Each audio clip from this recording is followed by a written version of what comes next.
Hi guys, இங்க நம்ம என்ன பார்க்க போறோம் அப்படின்னு பார்த்தீங்கன்னா டைம் அண்ட் ஒர்க் பார்க்க போறோம். ஸோ டைம் அண்ட் ஒர்க்ல நம்ம இந்த செட்ல கொஞ்சம் மாடரேட்டான லெவல்லே கொஸ்டின்ஸ் பார்க்கலாம். ஸோ டைம் அண்ட் ஒர்க் பொறுத்த வரைக்கும் ஃபர்ஸ்ட் உங்களுக்கு தேவையான விஷயம் ஒர்க். அந்த ஒர்க் எப்படி கண்டுபிடிக்கலாம்னா, ஃபார் எக்ஸாம்பிள் ஏ வந்து ஒரு ஒர்க்கை 5 டேஸ்ல செய்யறதா சொல்லியிருக்காங்க, பி வந்து அதே ஒர்க்கை 10 டேஸ்ல செய்யறதா சொல்லியிருக்காங்க அப்படின்னா ஃபர்ஸ்ட் டோட்டல் ஒர்க் கண்டுபிடிக்கிறதுக்கு அவங்க 2 பேரையும் எல்சிஎம் எடுத்துக்கோங்க. 5க்கும் 10க்கும் எல்சிஎம் எடுத்தா என்ன வந்திருக்கும்? 10ன்னு வந்திருக்கும். விச் மீன்ஸ் மொத்தமா 10 ஒர்க்ஸ் இருக்கு. இப்ப எஃபிஷியன்சிக்கு வரேன். எஃபிஷியன்சி எப்படி வரலாம் அப்படின்னு பாத்தீங்கன்னா ஏபி. ஏ வந்து 10 ஒர்க் 5 நாள்ல செய்யறானா ஒரு நாளைக்கு 2 ஒர்க். ஃபார் எக்ஸாம்பிள் 10 சாக்லேட் சாப்பிடணும், நான் 5 டேஸ்ல சாப்பிடுறேன். விச் மீன்ஸ் ஒரு நாளைக்கு 2 சாக்லேட் சாப்பிட்டுருப்பேன். 10 சாக்லேட் சாப்பிடணும், நான் 10 டேஸ்ல சாப்பிட்றேன்னா விச் மீன்ஸ் நான் ஒரு நாளைக்கு ஒரு சாக்லேட் சாப்பிட்ருக்கேன் அப்படிங்கிற மீனிங்ல வரும். இப்ப டோட்டலா என் கையில இருக்கிறது 10 சாக்லேட்ஸ். 2 பேரும் சேர்ந்து சாப்பிட்டாங்கன்னா ஒரு நாளைக்கு 3 சாக்லேட் சாப்பிடுவாங்க. ஏன்னா இவன் 2 சாக்லேட் சாப்பிடுவான், 1 சாக்லேட் சாப்பிடுவான். ஸோ ஓவராலா 3 சாக்லேட்ஸ். அப்ப எவ்வளவு டேஸ்ல முடிப்பாங்கன்னு கேட்டாங்கன்னா 2 பேரும் சேர்ந்து 10/3 டேஸ்ல முடிப்பாங்க அப்படின்னு நம்ம கொண்டு வந்திருக்கலாம். இப்ப இதுக்கு நிறைய ஷார்ட் ட்ரிக்ஸ் இருக்கு. ஃபார் எக்ஸாம்பிள் இப்படி சொல்லுவாங்க, டைமை வந்து என்னவா மாத்திக்கோங்கன்னா ஒர்க்குக்கு மாத்திக்கோங்க அப்படின்னு. Time is inversely proportional to the efficiency. So டைமை தலைகீழா எழுதினீங்கன்னா உங்களோட எஃபிஷியன்சி கிடைச்சிடும். ஸோ 1/5. இவனுக்கு எவ்வளோ வந்திருக்கும்? 1/10. 5க்கும் 10க்கும் எல்சிஎம் எடுத்தீங்கன்னா 50. ஸோ இங்க 10 போடுறேன், இங்க 5 போடுறேன். 15/50. 5 டேபிள கேன்சல் பண்ணா இது 3 டைம், இது 10 டைம். 3/10 இது ஒர்க். ஏன்னா இது எல்லாமே ஒர்க்கா தானே இருந்துச்சு. அப்ப டேஸ்க்கு மாத்த 10/3. ஸோ இது ஒரு மெத்தட் இருக்கு. இல்ல ஷார்ட் ட்ரிக் வேணும் அப்படின்னு பாத்தீங்கன்னா a into b divided by a plus b. இப்ப a வந்து ஒரு ஒர்க்கை 5 நாள்ல செய்யறான், 5 டேஸ். b வந்து ஒரு ஒர்க்கை 10 டேஸ்ல செய்யறான், ஸோ 10. 5 plus 10 15. 5 டேபிள் அடிச்சா இது 1 டைம், இது 3 டைம். So answer 10/3. நீங்க எந்த மெத்தட்ல வேணாலும் உங்களால ஆன்சர் போட முடியும். பட் இந்த மெத்தடை ஏன் தெரிஞ்சுக்கோங்க அப்படின்னா எல்லாத்துக்குமே உங்களுக்கு இந்த மெத்தட் யூஸ்ஃபுல்லா இருக்கும், அதனால தெரிஞ்சுக்கோங்க. ஸோ ஃபர்ஸ்ட் ப்ராப்ளம் போலாம். First problem. ஸோ 3 ஒர்க்கர்ஸ் இருக்காங்க. யார் யாருன்னு பார்த்தீங்கன்னா பெருலா, ராகுல் அண்ட் பிரசாந்த். 3 பேரும் சேர்ந்து ஒரு ஒர்க்கை முடிக்கிறதுக்கு 6 டேஸ் எடுத்துக்கிறாங்க. பெருலா வந்து 15 டேஸ் எடுத்துக்கிறாங்க கம்மியா. யாரை கம்பேர் பண்ணும் போதுன்னா ராகுல கம்பேர் பண்ணும் போது. இப்ப பிரசாந்த் மட்டும் அந்த ஹோல் ஒர்க்கை 75% ஆஃப் த எஃபிஷியன்சில செஞ்சானா எவ்வளோ நாள்ல செஞ்சிருப்பான்? That is your question. அவங்க எக்ஸ்ட்ரா கொடுத்துருக்க க்ளூ ராகுல் 35 டேஸ்ல கம்ப்ளீட் பண்றதா சொல்லியிருக்காங்க. ஸோ ஃபர்ஸ்ட் இதுல எந்தெந்த கேரக்டர் வருதுன்னு எழுதிக்கலாம். பெருலா வரா, ராகுல் வராங்க, பிரசாந்த் வராங்க, அண்ட் 3 பேரும் சேர்ந்து வராங்க. பெருலா, ராகுல், பிரசாந்த் 3 பேரும் சேர்ந்து வராங்க. இப்ப அடுத்து நான் என்ன எழுதிக்கிறேன்னா டேஸ் எழுதிக்கிறேன். அண்ட் தென் என்ன எழுதிக்கிறேன்னா எஃபிஷியன்சி எழுதிக்கிறேன். இப்ப முதல்ல டேஸ்க்கு வரலாம். ராகுல் மட்டும் அந்த ஒர்க்கை தனியா பண்ணானா 35 டேஸ் எடுத்துக்கிறான். அப்ப இந்த இடத்துல என்ன வந்திருக்கும்? 35ன்னு வந்திருக்கும். அடுத்து என்ன எழுதுறோம் அப்படின்னு பாத்தீங்கன்னா பெருலா 15 டேஸ் கம்மியா எடுத்திருக்காங்க கம்பேரிங் டு ராகுல். ராகுலோட 15 டேஸ் கம்மினா 35ல 15 போனா 20. அப்ப பெருலா மட்டும் அந்த ஒர்க்கை பாக்குறதுக்கு 20 டேஸ் எடுத்திருப்பாங்க. அண்ட் தென் பிரசாந்த பத்தியான இன்ஃபர்மேஷன் எனக்கு தெரியாது. இதுவே 3 பேரும் சேர்ந்து வேலை பார்த்திருந்தாங்கன்னா அவங்களுக்கு 6 டேஸ் ஆயிருக்குன்னு சொல்லியிருக்காங்க. ஸோ 6ன்னு எழுதியாச்சு. ஸோ எனக்கு டேஸ் தெரிஞ்சிருக்கு, மொத்தமா 3 டேஸ் தெரிஞ்சிருக்கு. ஸோ ஃபர்ஸ்ட் என்ன ரூல்னு பாத்தீங்கன்னா எல்சிஎம். ஸோ கொடுத்துருக்க 3 நம்பருக்கு எல்சிஎம் எடுத்துக்கோங்க. 20, 35, 6. ஆக்சுவலி எல்சிஎம்னா பார்த்தோன்னா கண்டுபிடிக்க தெரியணும், பட் ஸ்டில் போடலாம். பார்த்தோன்னா இது எப்படி கண்டுபிடிக்கலாங்கிறது பாத்தீங்கன்னா 35 இருக்கிறதுலே பெரிய நம்பர் 35 டபுள் ஆக்குறேன் 70. 6ம் 70யா மாத்த முடியாது, 20யும் 70யா மாத்த முடியாது, விட்டுருங்க. அடுத்து ட்ரிபிளா மாத்திரம் 105. அஃப்கோர்ஸ் 20 105 ஆகாது. ஸோ ஈவன் நம்பர்ஸோட மல்டிபிளா போங்க. அப்ப 70, 140, 210, 280 இந்த மாதிரியே போயிடுவாங்க. ஸோ 70 வராதுன்னு சொல்லியாச்சு. 140 வரலாம், ஆனா 6 டேபிள்ல 140 வராது. 210 கம்பல்சரி வராது 20 டேபிளுங்கிறதுனால. 280யும் கம்பல்சரி வராது, ஏன்னா 6 டேபிள்ல வராது. அடுத்து என்ன வந்திருக்கும்? 280க்கு அப்புறம் 350, அஃப்கோர்ஸ் வாய்ப்பு இல்லை. அடுத்து என்ன? 420. 420 20 டேபிளையும் வரும், 6 டேபிளையும் வரும். ஸோ ஒரு எல்சிஎம் இஸ் 420. இல்லை அப்படின்னா நார்மலா எல்சிஎம்ஏ எடுக்கலாம். ஸோ 5 டேபிள் எடுத்தா இது 4 டைம், இது 7 டைம், இது அப்படியே எடுத்துக்கலாம். இதுக்கு மேலே காமனாக வராது, ஜஸ்ட் மல்டிப்ளை.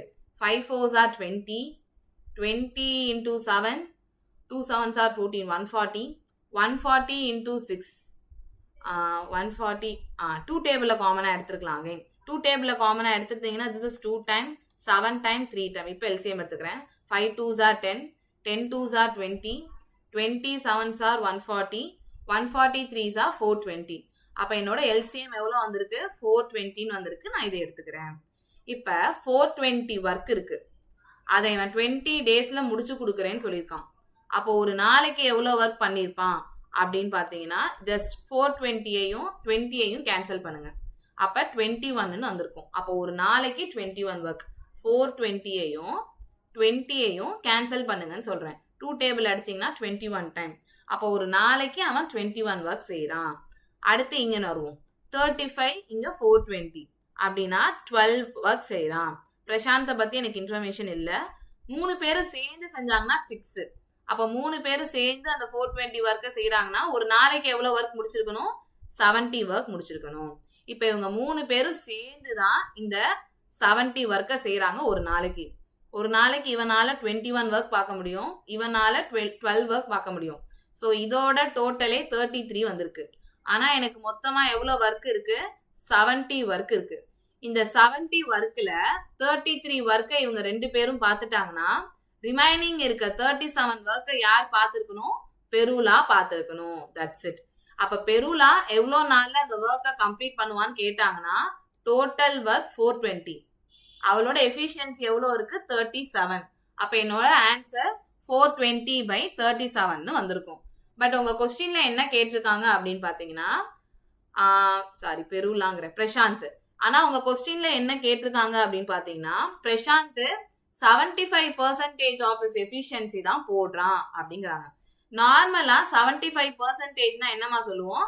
3/4ன்னு சொல்லுவோம் இல்லையா? இப்போ கொஞ்சமா யோசிப்போம்.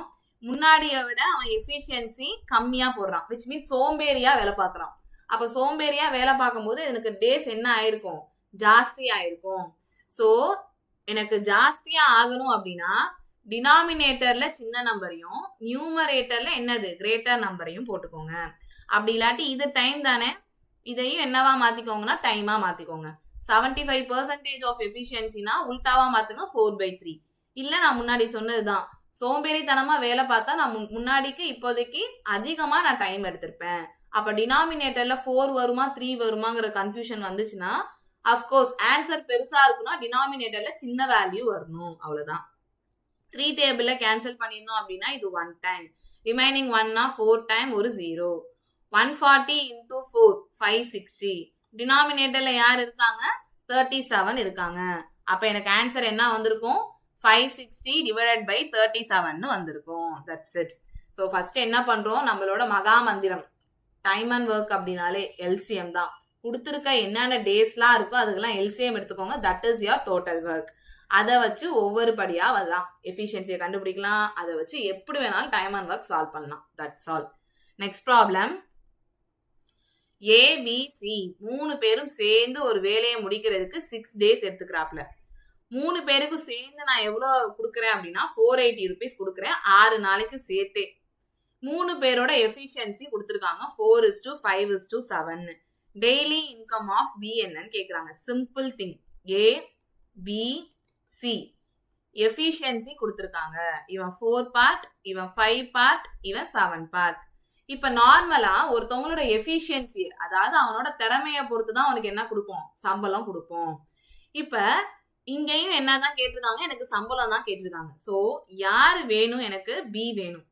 பியோட திறமை எவ்வளோ? 5 பங்கு. ஸோ அதை தூக்கி நியூமரேட்டர்ல போடுறேன். 3 பேரும் சேர்ந்தாங்கன்னா அவங்களோட ரேஷியோ எவ்வளோ வருது? 4 5 7. 4 + 5 9, 9 + 7 16. அப்போ 3 பேரும் சேர்ந்தாங்கன்னா அவங்க எஃபிஷியன்சி 16. 3 பேருக்கும் சேர்த்து தான் அந்த 480 நான் கொடுக்குறேன். So into 480. That's all. But அவங்க பெர் டே கேட்குறாங்க. டெய்லி வேஜஸ் என்னன்னு கேட்குறாங்க.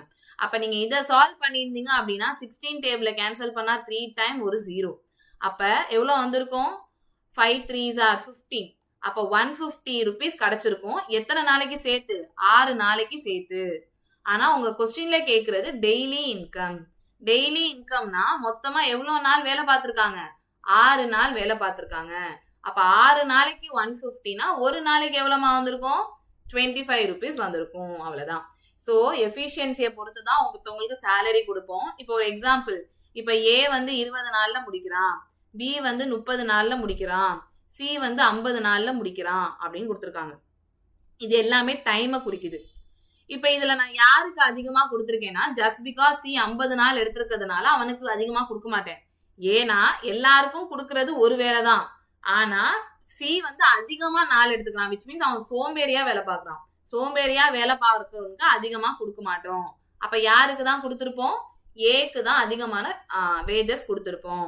ஸோ இதை எப்படி கண்டுபிடிக்கணும் அப்படின்னா, ஃபர்ஸ்ட் இதை ரேஷியோல மாத்திக்கோங்க. ரேஷியோல மாத்திருந்தீங்கன்னா இது என்ன வந்திருக்கும்? 2, 3, 5. இல்ல நீங்க அப்படியே கூட வச்சுக்கலாம். ஜஸ்ட் இல்ல எல்சிஎம் எடுங்க. 20, 30, 150. 3 நம்பருக்கு எல்சிஎம் எடுக்கிறேன். நான் முன்னாடி சொன்ன ட்ரிக் தான். பெரிய நம்பர் 50. 20ய 50யா மாத்த முடியுமா? முடியாது. அடுத்து 50ய டபுளா போடுறேன். 50ய டபுளா போட்டிருந்தா என்னமா வந்திருக்கும்? 100. 20ய 100ஆ மாத்தலாம். பட் 30ய என்ன பண்ண முடியாது? 100ஆ மாத்த முடியாது. அடுத்து ட்ரிபிளா போடுங்க. இது மாதிரி போட்டுட்டே வந்தீங்கன்னா you will get 300 is your LCM. So 300னா எஃபிஷியன்சி எவ்வளோ வந்திருக்கும்? 300 ஒர்க்கர் 20 டேஸ்ல செய்யறானா இவன் எஃபிஷியன்சி 15. 300 ஒர்க்கர் 30 டேஸ்ல செய்யறானா இவன் எஃபிஷியன்சி 10. 300 ஒர்க்கர் 50 டேஸ்ல செய்யறானா இவன் எஃபிஷியன்சி 6. இப்ப நான் யாருக்கு அதிகமா கொடுத்துருப்பேன்? ஏக்கு தான் அதிகமா கொடுத்துருப்பேன். ஸோ ஒருத்தரோட சேலரி எதை பொறுத்து தான் டிசைட் ஆகும் பாத்தீங்கன்னா, அவங்களோட எஃபிஷியன்சி பொறுத்து தான் டிசைட் ஆகும். இதை மட்டும் 9ல செட் பண்ணிக்கோங்க.